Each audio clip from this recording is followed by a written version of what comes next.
riders for the Lotto Destiny team here. They do have Jarne van der Paar, and that is a rider who moved up to the World Tour team just only last month. It was the proceedings were sped up just a little bit. It was expected that he moved up to the World Tour team, but they made it a little bit faster.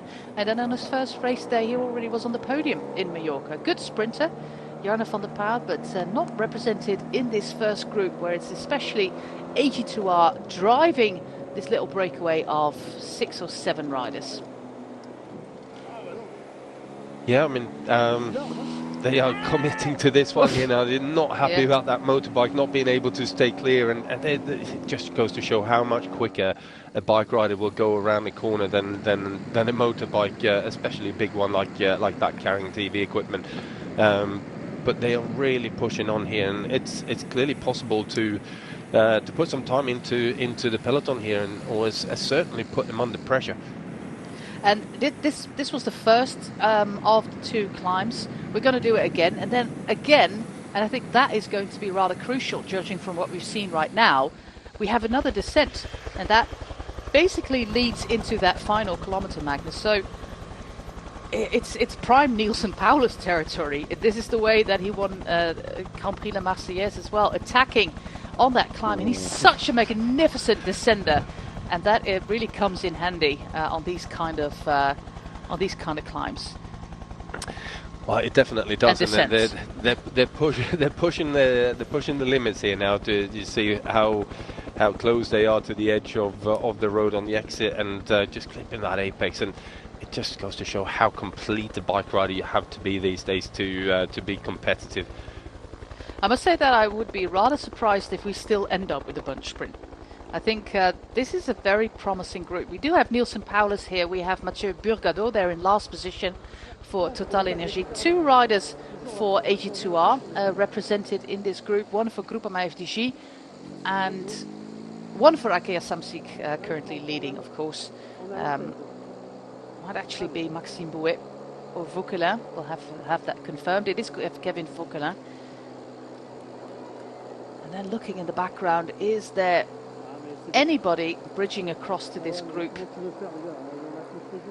as they end this descent and then straight go into the final climb? It's called the Col de la Colbasse. It's 1.2 kilometers long, 4% average, and then straight after that descent we go into that finish climb. So if you find yourself here, this is not the place to be. No, this is going to be hard work down here now, especially with the rubber band effect coming out of every corner. You're having to kick so hard to stay on the wheel, and it's not a good place to be. And you can see the gaps opening straight away through all of these twists and turns. So I'm expecting that to be quite a few splits actually. And like I said, it might not be that we're getting a bunch sprint, but it's not over just yet. As promising as this group looks. There is still enough time to for a peloton to get organised and come after these guys. This is that final climb.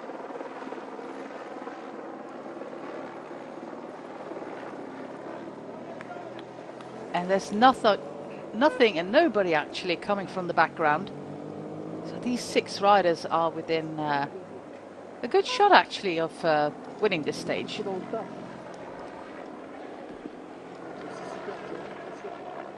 I'm actually thinking these 2 riders of AG2R, what should they be doing right now? They're the only team with two riders represented, as we see Burgado for Total Energie constantly at the last wheel of the group. Yeah, well, they got to try and motivate everyone to keep taking turns and keep on pushing on this one, because if they sit up and start looking around, then the peloton will be with them before they know it. So either commit one to because we're looking at 7 kilometers here, so and with it being a fair bit of descending, commit one rider to really pushing hard and staying on it, and leave the other one to deal with the finish. But it's going to be difficult. Ooh. This is Esteban Chavez. Yeah, I do think he also suffers from a little bit of jet lag, Magnus, of course, flying home from Colombia. where he just got that national championships. And that first race back on European soil is also a little bit hectic for riders from South America. You have to get accustomed, and North America as well, by the way, getting accustomed to, well, to these kind of racing. We have Pierre Cotterat here. He did all the work for his teammate, and that is Paré-Peintre, Vauquelin, Kevin Gignettes, Nielsen Paulus, and I think the last man is Burgado. It is indeed Burgado, yeah, winner of a stage in Paris-Nice last year. The Julien Alaphilippe lookalike.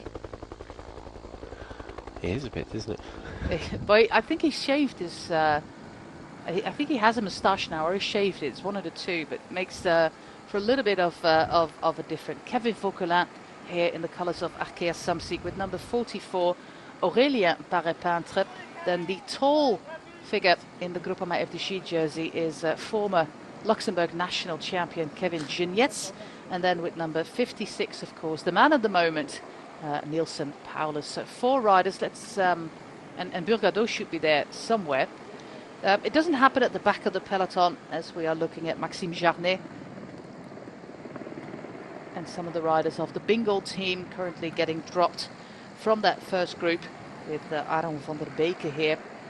Let's get back to the front if the camera bike can get us back to the front. 18 seconds at the moment for the group with Nielsen Paulus. There he is, Paulus, Gignettes, Vauquelin and Aurélien Paré-Peintre. Looks like Burgado is now dropped from this group, and it was actually Pierre Cotterat doing all the work there for Paré-Peintre. An attack there from Nielsen Paulus, and we do know from the Grand Prix La Marseillaise that he is a master descender, Magnus, so he wants to be at the top of this small climb and then just dive in as first rider into that descent, being able to determine his own lines and not being bothered by other riders. But this is neutralized now. Yeah, it's also testing the legs of everyone else in this group and see who's who responds well to a bit of a move and who's losing a couple of meters, not necessarily dropping completely, but just feeling the pressure. And with that, going into to that final kilometer, it might sort of change your tactics. So should I go for a long move and try and sort of drag race everyone and snap the elastics on early parts on that climb, or do I wait until that final sweeping long right-hander and then push it from there? But these guys are sending it down here now. I think this is the moment for Nielsen Paulus to really attack on that descent. I've absolutely marveled at his style of descending in La Marseillaise. He attacked on the climb about 12 kilometers out from the finish line, and then, well, it just didn't need any commentary, Magnus. It was absolutely stunning to see how this man has control over his bike. So I do hope that we can get back to the front now and see the magic that is Nielsen Paulus on a descent.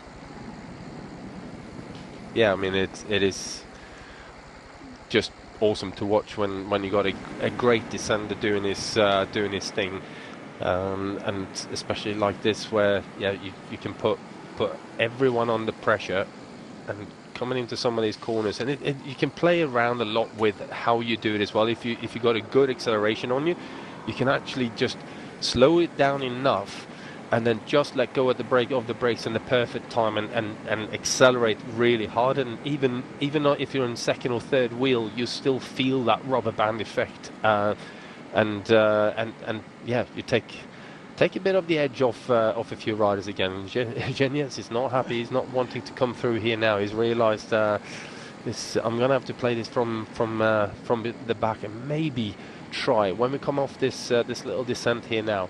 There's maybe a kilometre and a half or so of flat, and maybe that's the time when he puts a big attack in.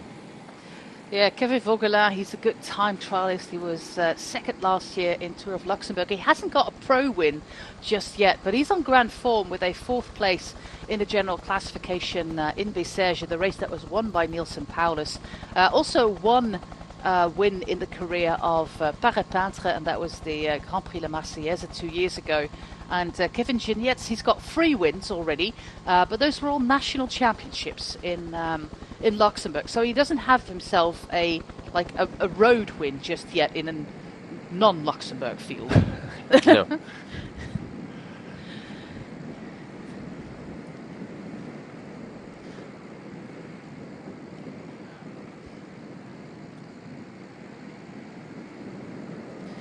Final 2 kilometre, or it seemed like it was 3 kilometres on that sign, but it went really, really fast. We have Nielsen Paulus here, we have Aurélien Parepintre, Kevin Vauquelin and Kevin Gignac. Those are the 4 leaders at the moment, 24 seconds, but they do have to continue racing all the way to that final kilometre. If they start looking at each other now, Magnus, the peloton might still come back.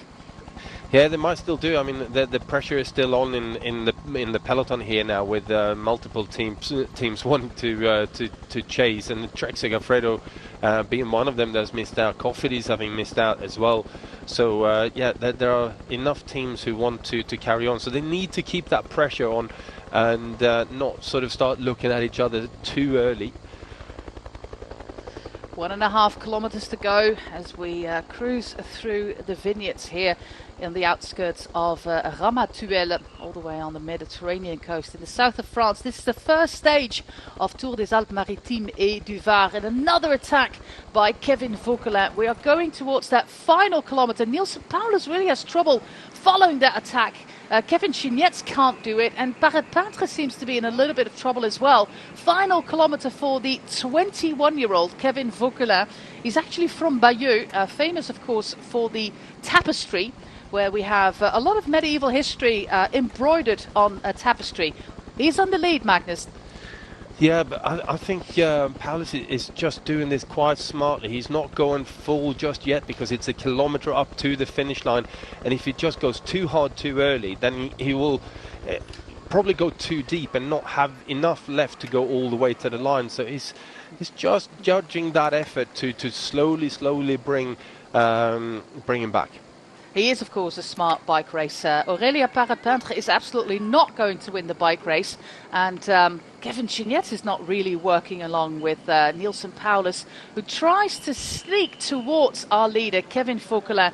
We are in the final few hundred metres. There is a significant gap, and Paulus and Gignac, they are looking at each other. It's 500 metres, 400 metres, and it's flattening off just a little bit now for Kevin Vauquelin. Is this 21-year-old from Normandy on his way to his very first professional win?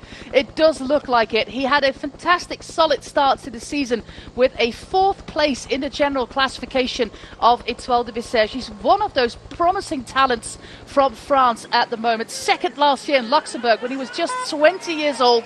He's on his way to his first professional win. Fantastic racing. His name is Kevin Vauquelin, and this is his first professional win. Bravo, young man. A 2nd place there for Paulus, 3rd for Gignac, and 4th for Aurélien Parepintre. 10 seconds for him, and a first yellow jersey as well for Vauquelin. What an emotional moment for this young man. He will be 22 in April, and that was some smart racing, Magnus, from this man. Let's see who wins the peloton sprint. That is Coca just ahead of Bueni there. Smart racing by Vauquelin, who sits there against the barriers as the peloton cruises in. Yeah, perfect timing in that attack, and he caught everyone slightly off guard. It was too far but too close to really go after it, and that slight hesitation just got him the gap, and ultimately, had the legs to carry it all the way to the line. Yeah, great one, congrats. Yeah, they have some fantastic talent on this team. This man is a double national junior champion in France, both the time trial and on the road. And in his first championship as an under-23 in a country with so many riders, he was already 4th and 3rd on the time trial. Time trialing is one of his forte. We don't have a time trial here, but he does have himself a win. Bravo.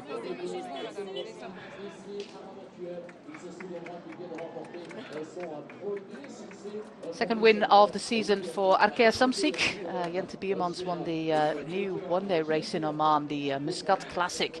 And I wonder, Magnus, you said Nilsson Paulus seemed to be racing to his last wheel, but then there was a little bit of disagreement between him and Genietz, who didn't want to take over.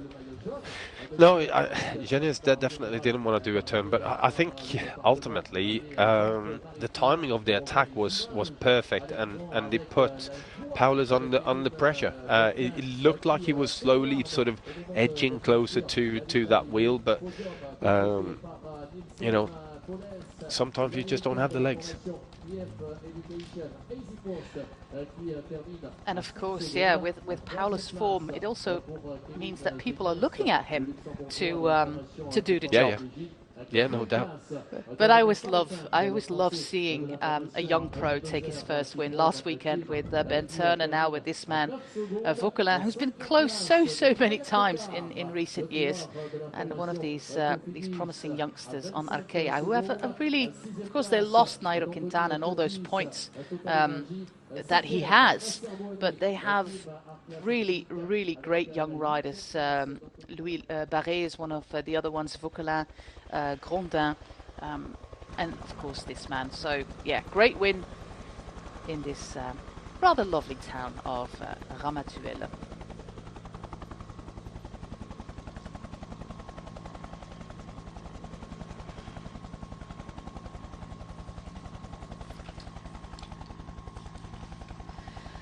Tomorrow we continue with stage 2, naturally, after stage 1. We start in Mandelieu, and with a little bit of a mellow start to the stage. We do have a pretty grippy final with some long climbs, actually 9.3 kilometers to Cabrice, and then we continue a little bit further to Col de Pilon, then a very fast descent all the way back to the Azur Arena in Antibes. So that could be a very interesting final as well with these categorized climbs, Magnus. Interesting profile tomorrow.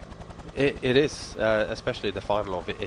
There's some significant amount of climbing to be done in the stage, especially in the last half of it. So, yeah, it could be an interesting day tomorrow. There's no doubt about that. And now we got the sort of the early GC settled down. Let's see what Arkea Samsic have got in terms of defense. Our top 10, Kevin Vauquelin ahead of Nilsson Paulus, Kevin Genietz, Aurélien Parapintre, Coca wins the sprint of the peloton ahead of Turgis, Bouhanni, Perez, Marco Tizza and Clément Rousseau. So 35 seconds already for Kevin Vauquelin on the competition. Tomorrow stage 2, 3:15 European time. Join us then.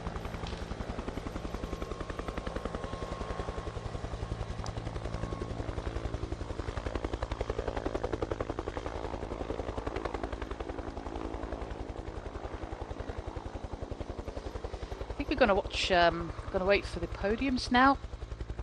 Now we've got the top 10. 35 seconds on some of the other hitters there in the peloton. We've got to, this was on paper the easiest stage. Yeah. But, you know, just because it's an easier stage doesn't necessarily mean that the racing won't be hard. And I think sometimes, you know, the harder the stage, the more everyone has to hold back, because you end up racing the course rather than the competitors. And yeah, I like this kind of a finish. It's you know, enough springboards for everyone to have a go, and it certainly proved very entertaining.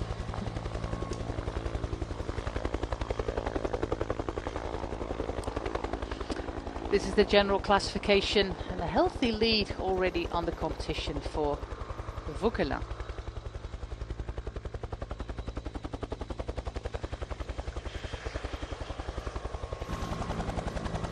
A little bit of artwork there.